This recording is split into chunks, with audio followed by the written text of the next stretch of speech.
When I first married my wife, I believed she was the kind of woman who truly loved and valued me. We built a home together, shared laughs, made plans for our future, and I thought she was happy. But as the years passed, I noticed small cracks in our relationship. She became distant, often on her phone, and sometimes she looked at me as though I wasn't enough. I brushed it off, thinking it was just stress or routine life dulling the spark. I had no idea a storm was waiting for me. One night, while we were having dinner, she casually made a remark that burned deep inside me. With a smile on her face, she said, "My ex always gave me what I wanted. That's a real man." She didn't even hesitate, didn't even think how cruel those words were. I froze, staring at her, wondering if she realized how much that cut me.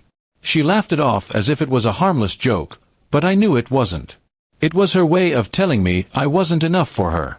From that day, something shifted in me. I tried to reason with her, asking why she would say such a thing, but she dismissed my feelings and told me not to overreact.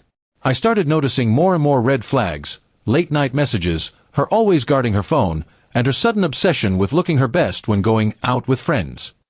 My gut told me the truth before I even had evidence. I decided to dig deeper.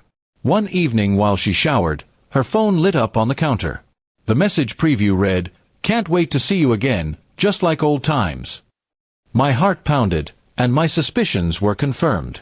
She had reconnected with her ex, the same man she claimed was a real man. I didn't confront her immediately. Instead, I planned quietly. Over the next few weeks, I pretended everything was fine. I acted like the same husband she thought she could fool. But behind her back, I began gathering proof, screenshots, messages, photos, and even a recording of her admitting she missed how her ex always spoiled her. The betrayal hurt deeply, but I refused to be humiliated any longer. One night, I set the trap. I invited her parents, my parents, and a few close friends over for what she thought was a small dinner gathering. She had no idea what was about to happen. When everyone was seated, I stood up, holding a folder of evidence. My hands shook, but my voice was steady. I told them I had something important to share before dinner. I began playing the audio recording of her conversation with her ex, where she mocked me and said I could never measure up to him. Gasps filled the room, her parents looking horrified, my family silent in shock.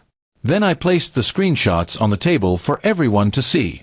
She went pale, her smile gone, realizing she couldn't talk her way out of this.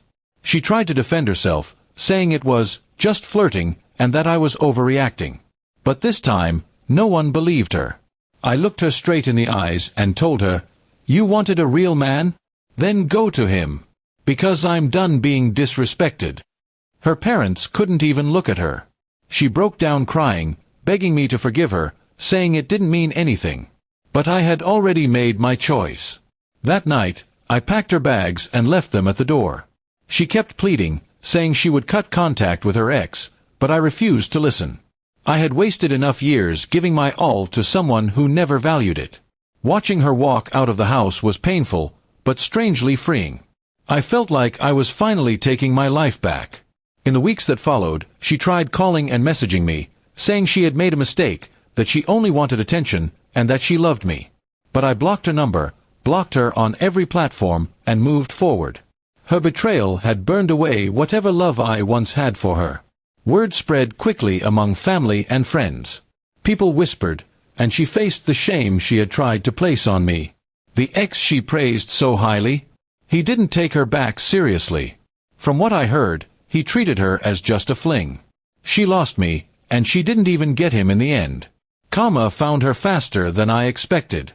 As for me, I started focusing on rebuilding myself. I poured my time into work, into fitness, into reconnecting with old friends I had neglected while trying to keep my marriage afloat. I realized that revenge isn't always about hurting the other person. It's about moving on and letting them live with the weight of their own choices. Now, when I look back, I don't feel anger anymore. I feel relief. Her words once cut me, but today they remind me of my strength. She wanted someone who always gave her what she wanted, but what she really lost was someone who gave her everything he had. And that's her biggest regret, not mine. She thought she had found a real man in her ex, but in the end, she lost everything. Her marriage, her family's respect, and even the man she betrayed me for, while I walked away with my dignity and peace.